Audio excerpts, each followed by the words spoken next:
Bapak Ibu, hari ini saya akan membagikan hasil pelatihan yang sudah saya ikuti, yaitu BIMTEK Bimbingan dan Konseling mengenai 7 jurus BK Hebat.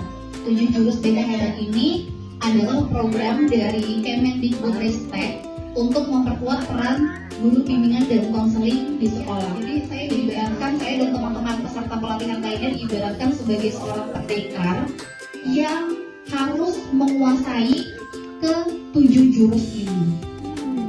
Namun tugas terakhir saya itu adalah mengimbaskan 1 jurus kepada rekan-rekan Bapak Ibu guru semua yang ada di sini. Nah, dari 7 jurus ini saya memilih 1 jurus untuk diimbaskan, yaitu jurus 2.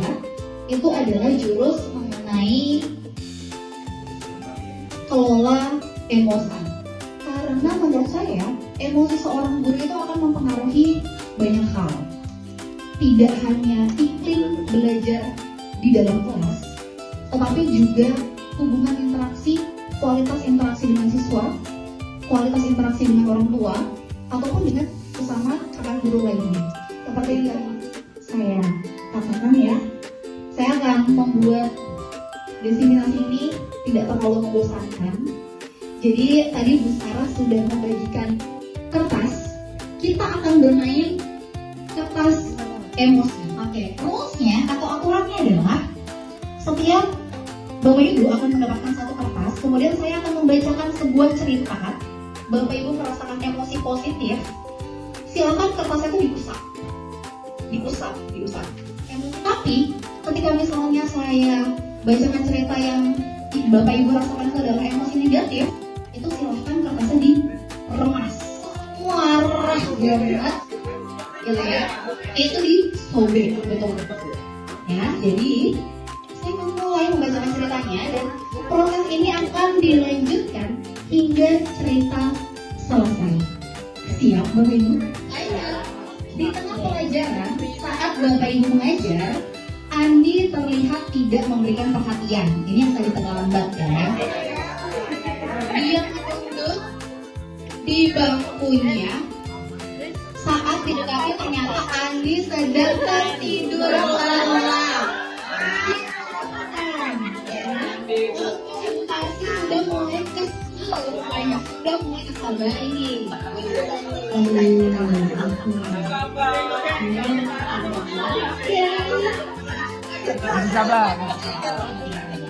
Sekarang saya izin mau menjemput Andi karena ayahnya masuk ICU.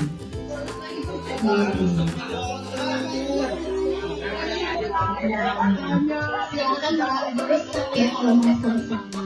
Coba kalian dari tim sini. Oke.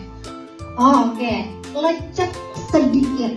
Kalau Pak Toto masih mulus, Bu Ria masih mulus, Bu Mus, Bu Oni sama Bu Ede lecek sedikit. Mungkin Bapak Ibu ada yang mau menjelaskan bagaimana kondisi kertasnya saat ini, kemudian apakah menyesal kertasnya tuh diremas-remas gitu ya. Itu tembus lagi dengan kamera masih kunci.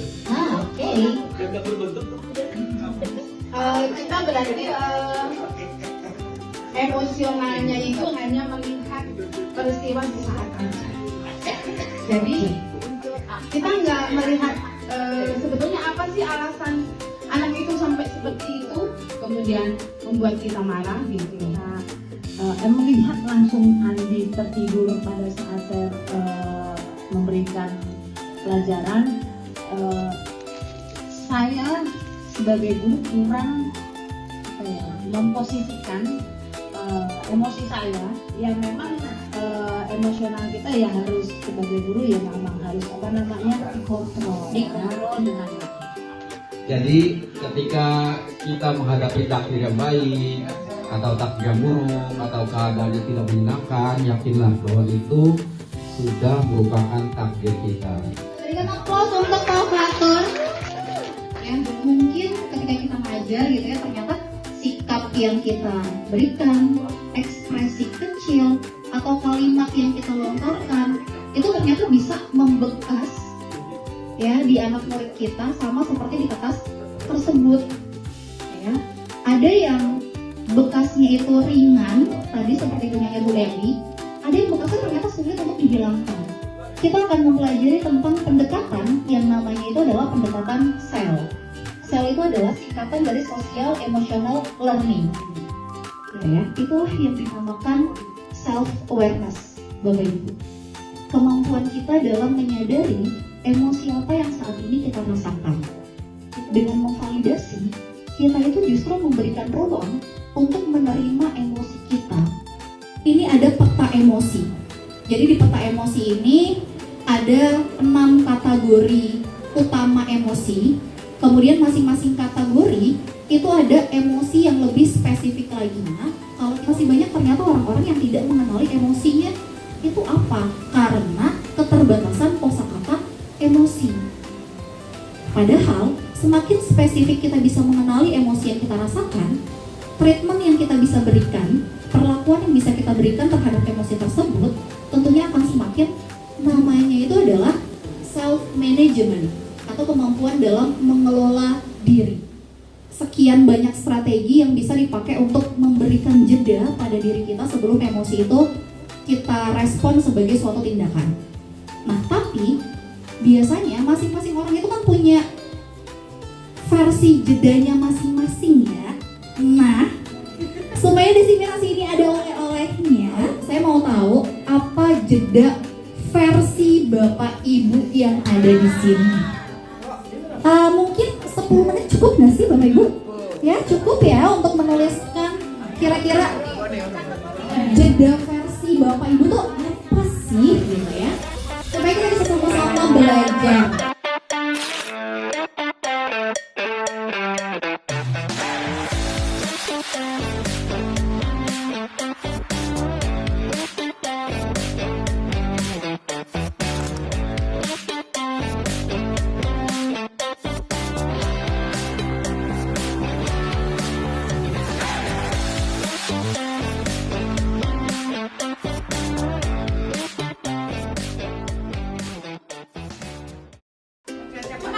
Ayo tuh Pak Cece.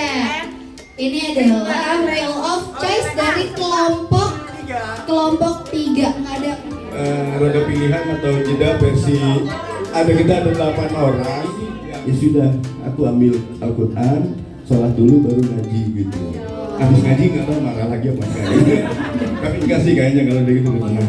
Oke, jadi judulnya ini cara meredakan amarah sesuai sunnah. Jadi ya ketika marah baca auzubillahi minasyaitonirrajim, minta perlindungan pada Allah dari godaan setan, karena marah itu biasanya datangnya dari setan. Oke, lalu yang kedua itu diam. Ya, tadi yang seperti Bu Din sampaikan, kasih jeda dulu supaya kita berpikir. Ya, jadi diam dulu. Diam, tidak banyak bicara saat marah, karena kalau marah bicara biasanya ledak-ledak. Boleh kan pergi dulu, boleh kan? Tapi nanti baik lagi kok. Kalau udah gak kesel. Iya, kalau logistik mau logika, nggak kepake soalnya kalau nggak ada logistiknya. Masa dia suka itu lagi lagi emosi. Kayak emosi. Nggak bisa memperagakan alat. Terus yang ketiga, mendengarkan musik. Biasanya Bu enjoy yang slowly. Kalau habis emosi jiwa, terus mendengarkan musik. ya. Terima kasih kepada semua kelompok yang telah mempresentasikan bagaimana jeda atau roda pilihan versi masing-masing gitu ya, tapi memberikan ruang bagi emosi kita supaya respon kita terhadap suatu peristiwa itu lebih konstruktif dan lebih rasional. Jadi semoga desiminasi kali ini bisa menjadi ruang untuk sharing, ruang untuk refleksi dan juga inspirasi. Itu saja pembelajaran kita hari ini. Terima kasih Bapak dan Ibu. Iya. Saya akhiri dengan wassalamualaikum warahmatullahi wabarakatuh.